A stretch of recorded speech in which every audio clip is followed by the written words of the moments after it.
Welcome back to On Point. Minute Motivation, in association with the Faculty of Social Sciences at UA, will be staging a financial seminar for university students. It's called Dollars and Cents Rising Above Financial Hardships. It comes up on March 14, and the aim is to equip students with the financial knowledge to make it through life, essentially. Now, joining us now to tell us more about it, we have Emmanuel Williams, the founder of Minute Motivation. Welcome to On Point. Thank you for having me. I appreciate it. All right. Before you tell us about the seminar, what's Minute Motivation? Minute Motivation is a personal development company, and it's geared towards helping students become the best version of themselves. So it takes the form of workshops and creating content that helps students, get energized and motivated for the week and for life on a whole. So the seminar comes up March 14. What's the objective and what's the format?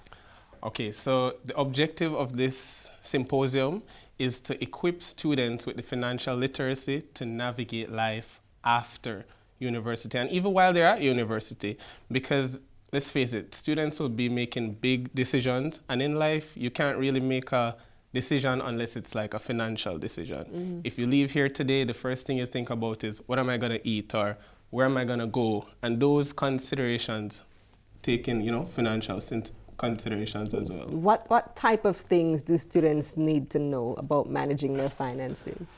I think students really want to know about budgeting, saving, investing, and even repaying student loans, and That's a big one. Yeah, and how to keep track of your finances and create credit and that form of stuff. So those issues will be addressed at the symposium. Okay, who are some of the people that you have who are going to be addressing that? We have an awesome panel of persons. We have persons from JN, VMBS. We have Jeffrey Azan from Select and Start. We have Conroy Rose, he's from VM.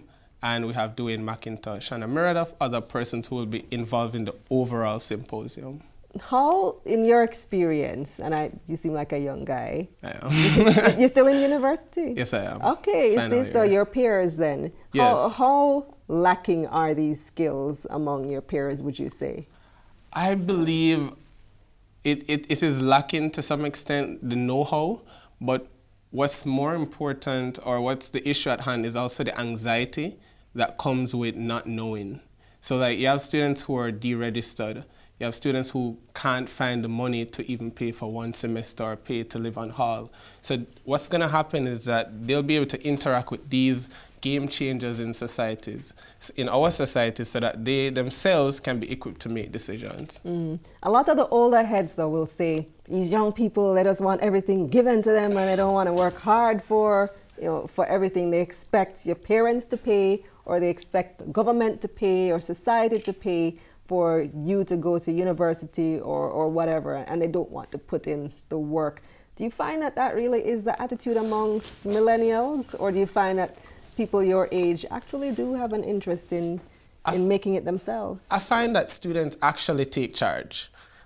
There are a lot of student entrepreneurs who even will be a part of the symposium, because we're going to have a booth display as well from different students who decided to create a platform for themselves. They decide that, mommy and daddy can't help me forever, and I'm here at school and I need to make some income for myself. There are a lot of students who decide that this is my situation, these are my skills, this is how I'm going to make a way for myself. And they might not be, the best brands or marketing firms out there or whatever that can help these students to reach that level of prominence, but they are students who actually decide that they're not going to accept life or wait for handouts. But some of your peers are lazy, though. Yeah, we can't give that as something. Do you think that financial literacy should be a core part of any education? Because you go to school, and we were just talking about this in the previous segment, and you come out with a degree in, let's say, the arts, right? And then you don't know how to apply that to a business situation. You don't know how to use that degree to earn an income for yourself. That's right. So what happened to me was I had issues paying for school. And it was to the point where I was unregistered for like almost a whole semester. And I was trying to study at the same time. And I had this fear and anxiety that I wouldn't be able to pay for my classes to take the exam. Mind you, I was still going to classes, still going to tutorials and all these things. And, you know, thank God I got through that situation with help from family and church and all of that. And I took some time to think about it, and I realized that how important financial literacy is. And a lot of students don't know options that are available to them. And I feel like Minute Motivation is there to help bridge that gap between what we don't know and what we know. Because the issue I had is not unique to me. So I'm like, imagine other students out there probably going through worse situations. Hundreds of students. Hundreds, thousands going through this issue. And I feel like this is something that will put them in a position to equip them to make those decisions. And then even when you, not just to get through university, but when you graduate as well, to figure out how to manage your household, how to manage your income, how do I invest, how do I get on the stock market. Are these things that your peers even talk about? Or is it just partying? You know, they're not just partying, they're not just braffing as they call it, but they actually, I know students who want to know about investing, they want to know about day trading, and you had the whole Bitcoin thing the other day. I give you an example. Even the whole idea of Ponzi schemes and Loom and all of that was about the other day. A lot of students were a part of those things. And it goes to show that they want some form of information. And if you don't have the right information, you end up in these schemes and you end up in these things that aren't regulated, and you lose your money. So this is a symposium that would help students say, okay, I don't have a lot of money, but I have the knowledge that can help me. So do you feel like this type of education should be integrated into the formal education system though? It should. I believe it should even be a part of the foundation courses, because if it is that you're going to have a mandate that you want students to graduate as the ideal graduate and the game changers of society, you need students who have some knowledge of even accounting. Or some form of financial knowledge that they can leave university knowing that, okay, I can be confident in these financial decisions that I'm making for myself, for my household, and for my family. Because a lot of students, you know, they say, you know, mommy and daddy spend all of these money for them to go to school, and they want to pay mommy and daddy back. But they don't have... Really? Those are some nice responsible students. They are. I'm telling you, these students exist. For granted too. These students exist. I feel like in the age of social media, what's posted is not reality, and we know that. But a lot of students fundamentally want to know, how can I make a better living for myself and for my family? What is the experience of the average college student with credit? Do you have any thoughts on that? With credits? Credit, for example, credit cards or micro loans, that type of thing. Students engage in that form of thing. I know some students, they even have their own loan companies. Students who have graduated, of course. I know a few students. So they're lending to each other? They're lending to each other. For example, the Work and Travel. You've heard about that program where students would go abroad over the summer, work some money, and come back. So I know some students who even decided to create Work and Travel loans for their own peers. So it's like a system. So I go on this year, or me and my friends go on this year, we take out some of the money and we create this loan system so that other students can borrow and invest and keep the system going. So students are taking the initiative.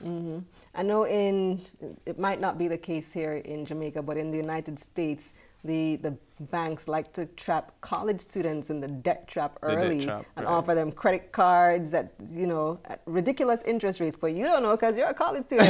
It's free money, pre-approved credit card. But I think the banks here are a lot more cautious than that. So you don't find college students, people you know, with the lots of credit cards and doing exorbitant spending. I know students with credit card, but I believe that those are the students that do it for business reasons. Because as I told you, some students, they have their own business. And in order to make certain payments or certain decisions, you need a credit card just to have the money up front. But outside of that, even this symposium here will help students with that form of knowledge, knowing that, okay, one day I'll possibly have a credit card and how to go about it. And they will learn the different pros and cons of having a credit card. How long have you been doing this type of thing? Since 2016. So two and a half years. 3 years now. Yeah. And how has it been received? It's been received well. I'd like to say, like, when I go out, a lot of students say, hey, I saw your videos and I appreciate what you said, and, you know, it really helped me. And the last workshop we had was, it's called Beginning with the End in Mind, to position students for the academic success of the year. Because as you notice, most of the workshops we put on is long-term, you know, thinking about long-term. And the reception has been well. You say you're a final year student. What are you I studying? am. I'm studying law. Law? Yeah. I thought you were going to say like some kind Banking of management or something. Management studies? No, I'm studying law. Okay. I just have interests in other things and development of people. Interesting. Well, so tell us again, when is it? Where is it? How can people get involved? It is March 14th at the Social Sciences Lecture Theatre. It's between 2 p.m. and 4 p.m. Yeah, at the University of the West Indies. Is there a cost to attend? It's free. The It's best free. price? My favorite price. Free. Everyone likes free. It's free. Awesome. Well, I want to thank you for coming and sharing this information Thanks with for us, having me. Emmanuel. So it's open to the public, anybody who wants to come? Right. It's open to the public, all university students who are interested in developing the financial literacy. Awesome. And it's only 2 hours, so all you have to do is show up. Thanks again for Thanks joining for us. having me. Emmanuel Williams, founder of Minute Motivation. When we come back, we'll have the numbers and your word on the street.